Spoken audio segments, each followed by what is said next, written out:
Et maintenant, je vous invite à la découverte d'une entreprise familiale, centenaire, en compagnie de Vincent Thévenon. Bonjour. Bonjour. Vous êtes président de Maison Thévenon. Vous êtes dans le domaine des tissus d'ameublement, plutôt avec un positionnement luxe. Vous venez d'annoncer la relocalisation en France d'une partie de votre confection. On va y revenir. Mais d'abord, j'aimerais bien que vous me racontiez ce que c'est que Maison Thévenon. Alors, c'est une maison qui a 4 générations. Donc, je suis la 4e. Ouais. C'est une maison qui a comme ADN la créativité. On est très fort en création. En tout cas, c'est vraiment ce qu'on aime le plus. On est passionné par ça. Et puis, l'excellence, le savoir-faire d'excellence aussi. Voilà, je crois que c'est vraiment ce qui définit le mieux notre maison. Chaque génération a transmis. Et chaque génération a construit. C'est-à-dire que moi, j'ai repris les rênes il y a une quinzaine d'années. Ouais. Je n'ai pas à reconstruire. Je construis sur des bases très solides que mon père a lui-même créées. Et après, on s'adapte. Je dirais qu'on s'adapte aux envies, au marché du moment. Donc nous, c'est vrai que depuis 15 ans, on est fortement monté en gamme. Parce qu'on a senti, et puis c'est ce qui nous ressemblait le plus, voilà, j'ai senti que c'était l'évolution du marché. Donc on est fortement monté en gamme pour apporter justement, pour mettre en valeur notre création, notre savoir-faire, notre service. On a beaucoup plus joué sur l'image. Donc on a un peu revu notre distribution, puisqu'il faut travailler avec des professionnels qui connaissent bien et qui comprennent bien, qui savent expliquer nos métiers et nos créations. Et donc aujourd'hui, on est dans un métier, je dirais, de passion, plus que de raison, puisqu'on on parle de couleurs, on parle de motifs, de dessins, de mode, de décoration. Donc on touche une corde sensible et c'est vrai que je dirais que c'est plus facile, en tout cas c'est plus facile quand vous avez des belles collections. Notre maison, c'est aussi beaucoup de collaborations. On adore travailler avec soit des jeunes talents, soit des designers plus reconnus. Alors en plus reconnus, je pense à Dorothée Mélixson. En jeunes talents, je pense à des gens comme Victor Cadenne. Voilà, et donc chaque saison, on essaie d'avoir une collaboration différente de ce qu'on a fait précédemment. L'idée, c'est d'avoir des collaborations complémentaires et qui cassent un peu, je dirais, nos œillères. On a une vision à 360 degrés et puis on voit plein de choses qu'on n'imaginait même pas et on collabore avec eux et ça crée des collections très innovantes et voilà, et sur lesquelles on s'amuse beaucoup. En termes de produits, c'est quelle typologie? Vous alliez jusqu'à la tapisserie, c'est ça? Alors, ce sont des tissus d'ameublement, c'est-à-dire que quand vous allez chez votre tapissier décorateur, en bas de chez vous, ils ont des tissus, des cintres, vous choisissez votre tissu et vous pouvez tapisser des fauteuils, confectionner des rideaux, des stores, de la tenture murale. Donc là, c'est vraiment du tissu de décoration qui a un usage multiple. Et on vient de lancer également les papiers peints, où alors là, dans nos motifs, on peut proposer tous les papiers peints pour votre intérieur. Mais alors, le papier peint, pardon, mais pour moi, c'est de l'impression, c'est plus du tissage, on est plus loin. Exactement, voilà, tout à fait. C'est toujours le même métier, c'est toujours le même univers, et nous, on était un peu plus loin. On a été plus loin que les tissus, donc c'est assez logique. On reste, lorsque quelqu'un veut refaire son intérieur, lorsqu'un architecte vient chez nous, il a ses tissus pour ses fauteuils, pour ses rideaux, et naturellement, depuis quelques années, il va également vers le papier peint pour des murs, pour une pièce, parce que le papier peint est redevenu très tendance depuis 5-6 ans, comme vous le savez certainement. Et donc nous, on a attendu un peu parce qu'on voulait vraiment un papier peint 100% français. Et aujourd'hui, c'était assez complexe, finalement, parce qu'on sous-traite, évidemment. Un éditeur sous-traite la fabrication des papiers peints, on n'a pas les outils. Et ce sont les Italiens, notamment, qui sont très performants. Et moi, je voulais vraiment m'enfoncer dans cette brèche du 100% français. On est une maison française, donc on va fabriquer nos papiers peints en France. Donc on a trouvé les différents sous-traitants. Et donc on a pu lancer notre gamme après quelques mois d'essai. Et là, on vient de lancer cette gamme de papier peint. Et on continue plus loin dans la confection. Depuis quelques années, on propose également de confectionner tous nos tissus en rideaux, tête de lit, coussins, plaid, jeté de lit. Enfin voilà, et la confection, c'est une activité supplémentaire qui marche très fort chez nous. Donc c'est les ateliers Thévenon qu'actuellement on sous-traitait en Roumanie et en Tunisie. Donc c'est cette activité-là dont je parlais tout à l'heure que vous allez relocaliser, c'est ça? Voilà, exactement. Au Puy-en-Velay. Au Puy-en-Velay. Alors, vous me disiez juste avant qu'on commence cette émission qu'il y a une tradition en fait de tissage dans cette région. Alors nous, mon arrière-grand-père a lancé l'entreprise. On était dentelier. Donc voilà, on est parti de la dentelle pour arriver aujourd'hui vers l'édition de tissus d'ameublement haut de gamme. Et la confection, il y avait également une vraie tradition dans la région qui avait disparu depuis une trentaine d'années.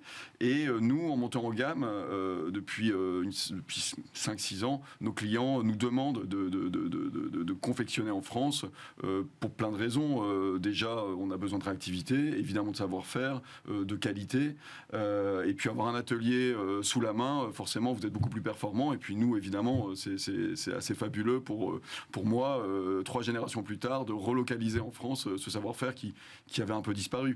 Donc, oui, c'est ça. Comment est-ce que vous allez aller chercher les compétences? Parce que j'ai vu que vous alliez recruter 15-20 personnes. pour commencer, Oui. tout à fait. Alors, la région où je suis, donc Haute-Loire, Auvergne-Rhône-Alpes, a créé un espèce d'écosystème depuis quelques années où on recrute assez facilement. Alors, Quelle chance! Oui. Non, mais c'est-à-dire qu'ils vous mâchent le travail, parce que maintenant, ils ont une expérience, donc ils vous mâchent le travail, c'est-à-dire que la semaine prochaine, par exemple, on va présenter le projet à tous les candidats potentiels, mais ces candidats, ils les auront déjà sélectionnés.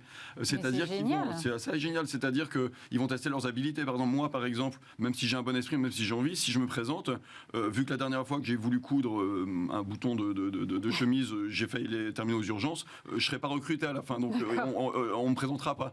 En revanche, tous les gens que je vais rencontrer, voilà, ils auront déjà été testés, et ensuite, nous, on sélectionnera ceux qui ont justement un bon esprit, envie de travailler, voilà. Alors, en plus de ça, comme on est une entreprise familiale, qui dit familiale, en plus dans le luxe, dans la décoration, il y a un côté, c'est assez facile, finalement, c'est assez attractif, parce que ça reste une boîte sympa, on va vraiment tout construire, tout imaginer pour leur bien-être. On a un très bel outil de production qu'on est en train de fabriquer en Italie et en Allemagne. Donc l'outil sera vraiment adapté à ces personnes. Et en plus, on a imaginé, c'est ce que je leur expliquerai, et je pense que c'est assez innovant, jusqu'à maintenant dans la confection, les couturières sont monotâches, c'est-à-dire qu'elles ont une fonction, voilà, c'est soit les ourlets, soit... Nous, elles seront très polyvalentes, c'est-à-dire qu'elles auront le projet de A jusqu'à Z. Par exemple, un rideau, elles le commenceront et elles le termineront. De la découpe jusqu'à la Exactement. Donc ça nécessite 400 heures de formation, également financée par la région. Donc pour nous, c'est une chance incroyable. Après, mon projet, il fallait y croire. C'est vrai que c'est un gros investissement. C'est un investissement global de pratiquement 3 millions, 2 millions. Pour une PME, c'est pas mal. Une PME qui, cette année, on va faire environ 10 millions d'euros de chiffre d'affaires. Donc vous voyez, c'est quand même un très gros budget. C'est un gros budget. Donc on a été évidemment aidé par la région, notamment pour la formation, quelques subventions. On a eu également France Relance, avec l'État. Donc tout ça, voilà, nous permet aujourd'hui de créer une vingtaine d'emplois. Et à terme, si j'arrive à faire comme Hermès qui s'est implanté dans la région, alors je ne me compare pas du tout à Hermès, mais en tout cas ça donne une idée du potentiel. Ils étaient une vingtaine il y a 4 ans. C'est Loïc Thomas qui a créé cet atelier. Aujourd'hui, ils sont 400. Ah oui, quand même. Au Puy-en-Velay. Donc vous voyez, tout ça, c'est un écosystème ultra positif qui crée un chemin et qui nous permet au fur et à mesure de développer ce pôle textile. Nous, l'idée, c'est vrai que c'est le début de l'histoire. J'ai bloqué 1 hectare. Aujourd'hui, j'ai utilisé 2500 mètres carrés. Et l'idée, c'est de grandir et de proposer un pôle textile de luxe. Donc demain, je voudrais avoir une sorte de menu. Les maisons de luxe avec qui je travaille viendront me voir. Ils me diront aujourd'hui, moi, je veux broder, je veux confectionner, et je voudrais je veux recycler. Voilà, on veut même aller jusqu'au recyclage. L'idée, c'est d'aller le plus loin possible et le plus vite possible. Mais aujourd'hui, il y a un engouement. En tout cas, là, vous allez poser, entre guillemets, la première pierre. Vous avez vos outils industriels qui sont en cours de fabrication. Voilà. Il va falloir former, effectivement, vous disiez, et c'est pas rien. C'est 400 heures de formation. Voilà. On commence en avril. Multiplié par 15 ou 20 personnes. Voilà.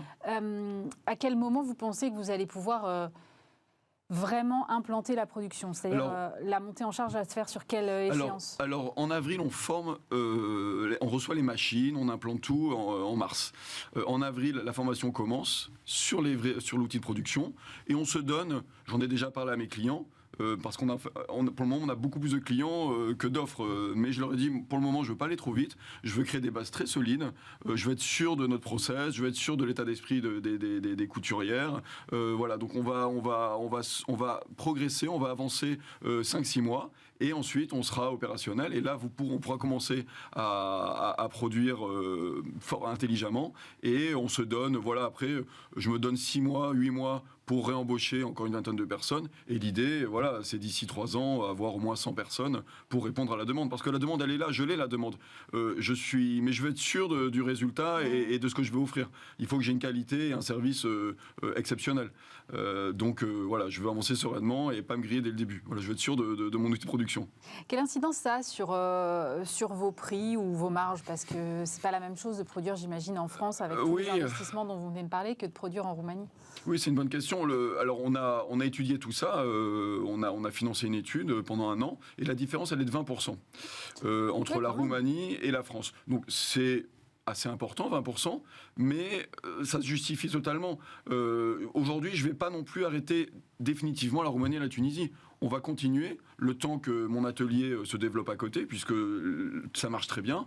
La confection, ce service de confection marche très fort, il double tous les ans. Donc pour le moment, je vais continuer à travailler avec la Tunisie et la Roumanie. Et mon atelier français va monter en puissance jusqu'à ce que, dans quelques années, il ait la totalité de ma production.